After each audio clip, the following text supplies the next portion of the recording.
Stop saying Billy Buncher numbers with a bulldog avatar on Twitter, because I think they use their real names now. The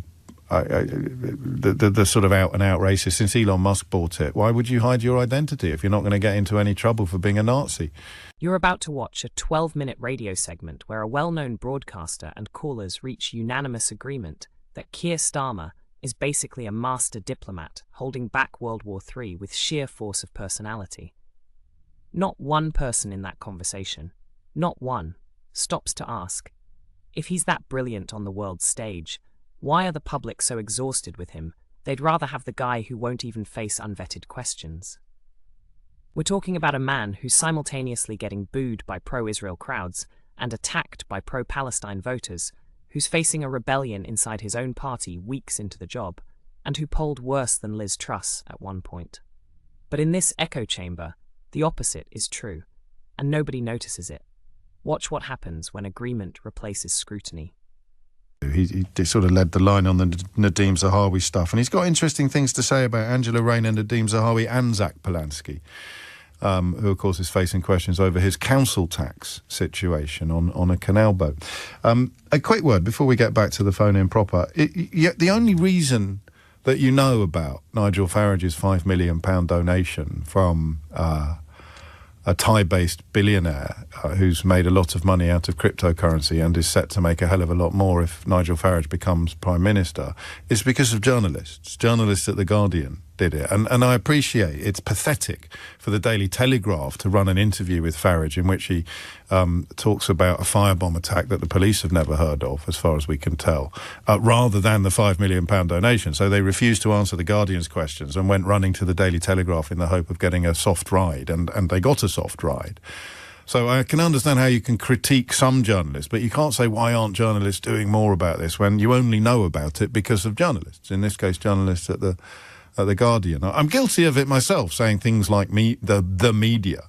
But we need to be a little bit more specific. We need to talk about the right-wing media, if you like, or the propaganda machine, because it is the media that is the reason why you know about that £5 million secret gift. It's also the media is the reason why you know about his girlfriend being the one that bought a house in Clacton or just up the road in Frinton-on-Sea for just shy of £1 million, despite not having no real visible means of paying a bill like that. And that, of course, happened shortly after he said he was buying the house himself, and by a complete coincidence, shortly after he received a secret £5 million gift from a Thailand-based billionaire, for which, as you will know, he is now being investigated. So Just a little reminder that when you put the boot into the media, you're putting the boot into all of us, including me, little old me. 10:51 is the time. Cameron is in Manchester. Cameron, what made you pick up the phone? I think before the first caller, my view was that very much there should be a leader change ASAP, but with a pathway ideally for Andy Burnham to take over. Yeah. But hearing her speak about it, my view changed, and I think I'm in agreement. We need more stability more than anything right now. Yeah. And I think when the mayoral elections come up in 2028, there should be a pathway created for Andy to try and then be on the ticket for the next general election. We can't just keep replacing people over and over mid-election cycles, and we look completely unstable and ungovernable from other countries. It just doesn't make sense. I think I love the idea of Helen just up the road from you in Manchester, or down the road possibly, being the reason for your pendulum swing. But the way you've just explained it makes perfect sense, really, doesn't it? It's as if, you know those not machines, like the toys that you have to, they need a bit of momentum, like nodding dogs in the back of the car. It's as if the dog has been nodding furiously for the best part of 10 years, and it's just started calming down. And another leadership battle now would involve slapping the... And it starts nodding furiously again. And we've had enough friction. Go on. It's like with that, exactly like that, we finally got a bit of stability, and it's like we've gone over the smallest of road bumps. I mean, at the end of the day, it's not like there's been a big... Well, sorry, there has been a big scandal in Manderson, but I'm going to say the local elections weren't a massive scandal. No. They lost a lot of people. But for Reform and Farage are treating it as like, oh, we have a mandate now. The country wants someone different. No, they don't. They wanted someone different at the local level. Yeah, speaking of Nigel Farage, guess who's just pulled out of a big speech in Sunderland because he's terrified of scrutiny? Exactly. I think it was interesting what you were saying beforehand about the media, because a lot of the time they say, oh, the legacy media are against us. We don't want to talk to them. Oh, but I'm just going to talk to the Telegraph. Yeah, actually. I know. Well, this is the man who claims to be anti-establishment. He's the son of a stockbroker who takes millions of pounds in secret gifts from foreign billionaires. But he's definitely a man of the people, and he's definitely anti-establishment. He's against the BBC because the BBC are awful. But no, I'll go on question time as much as you want me to. More than David Dimbleby. Do you want to know a secret? If I tell you a little secret about this conference that was supposed to unfold in Sunderland today, but Nigel Farage has bottled it, you have to promise that you won't tell anybody else. Okay. Promise? You and me. Promise? Yeah, seriously, just not anybody else. They tried to get us to pre-submit questions for approval by 5 o'clock yesterday. I presume all media organisations were only going to be allowed to ask him a question if they pre-submitted it for approval before 5 o'clock yesterday. It's ridiculous. Yeah? I mean, at the end of the day, don't tell anyone that. That's top secret. I don't know if I was supposed to tell you that. But this is the great champion of free speech and accountability and scrutiny and transparency, ordering media organisations to pre-submit questions for approval. And then even after trying to introduce that hideous measure, pulling out of the whole thing because he's a massive coward. What do they call Trump? Taco Trump, is it? Trump always chickens out. Nacho Nigel, is it? Is it Nacho Nigel? What is it? Never? Oh, I don't know. Someone a bit cleverer than me will come up with a half-decent nickname. Cameron, thank you. I love the idea of one caller changing the mind of another caller, but it's kind of what we expect to happen, isn't it, on the programme? Kit's in Liverpool. Kit, what do you reckon? Good morning, my lovely. Hello, Kit. It's an absolute honour to talk with you. Don't be ridiculous. It's an honour to talk with you. What would you like to say? I think that you posed the question, what should Wes Streeting be instructed to do? And my advice would be back off the mic. Back off the mic. Psych. Psycho. Across the board, I genuinely think that whilst all the runners are putting their names forward, at this juncture of our political uncertainty, where they're all so involved about, I want to go down in history to be the next Prime Minister. What they're willing to consider is we are in a global political atrocity. Over the last few months, all the global warfare, all the global uncertainty, they're underestimating exactly what a great force that Keir Starmer has been. They're underestimating. They can't sit around the table and say, so tell me, fill me in on this person, that person, the other person. Where are they? We are on the cusp of World War III. We're already involved in World War III. If they underestimate the power of diplomacy that Keir Starmer has got, they're absolute fools. You can call him mellow yellow, you can call him what the heck you like, but as a communicator, are we in danger here, Kit, of getting a little bit high on opium? Because I mean, I completely agree with you about his performance on the world stage, and yet I have to remind you that he will get attacked from one side for having been complicit in, for example, Israel's genocide in Gaza, and attacked from the other side. He was booed at a Jewish solidarity march this weekend because Benjamin Netanyahu often singles him out for attack for not being friendly enough or supportive enough of what Israel is doing in the Middle East. In the West Bank and the Gaza Strip, and now in Iran as well. So although you and I see diplomacy and strength, all of the people that see either a man who is too closely allied with Israel or a man that is not closely allied enough with Israel, all of those people have a vote as well. Well, I don't think it's just about Israel, is it? No, I know, but I'm just pointing out that when we're talking about how he's performed on the world stage and standing up to Donald Trump and Netanyahu over the Iran intervention is the most recent example, it still brings an awful lot of criticism and brickbats in his direction. Of course, it does, and you raise Trump quite rightfully, because look at the way in which the media have reacted.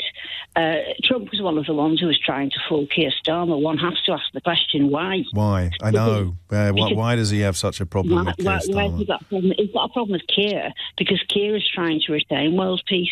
And if we ever underestimate for one single moment exactly what threat we are at, and exactly how under-equipped we are at militarily to face that threat, well, we're dancing with wolves because there's absolutely no excuse. Now, I know that they're all about this. They all want to be leader of the Labour Party. They all want to be MP. But at this juncture, I don't think any single one of those candidates has the same ability as Keir has to defend us in a global situation. And they could make that point more powerfully, of course, or they could hit their marks more effectively. But again, at risk of being part of the problem I described a moment ago, it doesn't matter how loud you shout something if nobody reports it, or if hardly anybody reports it. And if you were to compare the coverage, for example, of Angela Rayner's stamp duty affairs with the coverage of Nigel Farage's financial dealings, you would be left wondering what exactly the standards are that much of the UK media abides by. And the same is true of Starmer. And you should be reading more about his diplomatic successes than you are about Donald Trump's insults. But I think more people will click, for good or for ill, on a story saying Donald Trump has called Keir Starmer horrible names again than you will on an article saying, crikey, I didn't think Keir Starmer had it in him, but he's managed to walk an absolute tightrope with regard to Iran. I don't know. Maybe it's not fair. James O'Brien on LBC. 3 minutes after 11 is the time. So if I said it now, if I said to you, I don't like to tempt fate, as you know, and I do worry sometimes that I have a sort of jinx quality, although I'm not a superstitious person generally. If I said to you now, I think the moment is passing.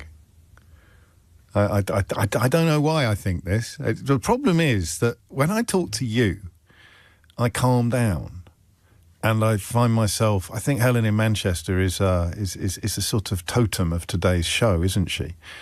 I find myself thinking, yeah, I think I've had enough of this now. Just wind your neck in. Just calm down. Let's just stop. It's too early to do this, and if you are going to do it in a much more disciplined fashion later. And of course, if I went to an event tonight, I don't go to many events, but I think I've got the Paul Foot Awards at Private Eye coming up soon. And if I was in that room, and it'd be full of other journalists, and it'll be full of political journalists as well, then I'd be absolutely lapping it up. I'd be loving it. I'd be, oh, and what do you think's going to happen? And there'll be politicians there as well, and you'd be, and some of them will be indiscreet, and I quite enjoy all that. And I'm not mad for it, otherwise I'd go to things all the time. I go to about 2 a year between you and me. But when I talk to you, in what I would describe as the real world, the normal world, then I get this sort of sense of fatigue. The hatred, the visceral hatred of Keir Starmer appears much easier to describe than it is to justify. So people might think they hate him. And look, I know, I have to stop saying Billy Buncher numbers with the Bulldog avatar on Twitter, because I think they use their real names now. The sort of out-and-out racist, since Elon Musk bought it. Why would you hide your identity if you're not going to get into any trouble for being a Nazi? What you just heard was two people congratulating themselves for recognizing something they assumed everyone else already understands. That Keir Starmer is the diplomatic linchpin preventing global annihilation. The caller literally said the other candidates can't match his ability to defend us in a global situation. And the host nodded along without once asking, defend us from what exactly? Or, what does the polling say? Because here's what it actually says. In October 2024, 6 months into his premiership, Starmer had a net approval rating of -27. The public, in their infinite wisdom, didn't seem to notice his diplomatic genius. Meanwhile, the same segment spends 10 minutes mocking Nigel Farage for media hypocrisy, valid, while completely missing that the entire premise of the segment, Starmer as global statesman, goes unchallenged. That's not analysis. That's a support group. And the saddest part? The host knows it. He literally says, when I talk to you, I calm down and I find myself thinking, I've had enough of this now. Just calm down. He's admitting the echo chamber is self-soothing. So here's the real question. If the arguments needed an audience agreeing beforehand to work, were they ever actually arguments at all? Tell me where I'm wrong in the replies.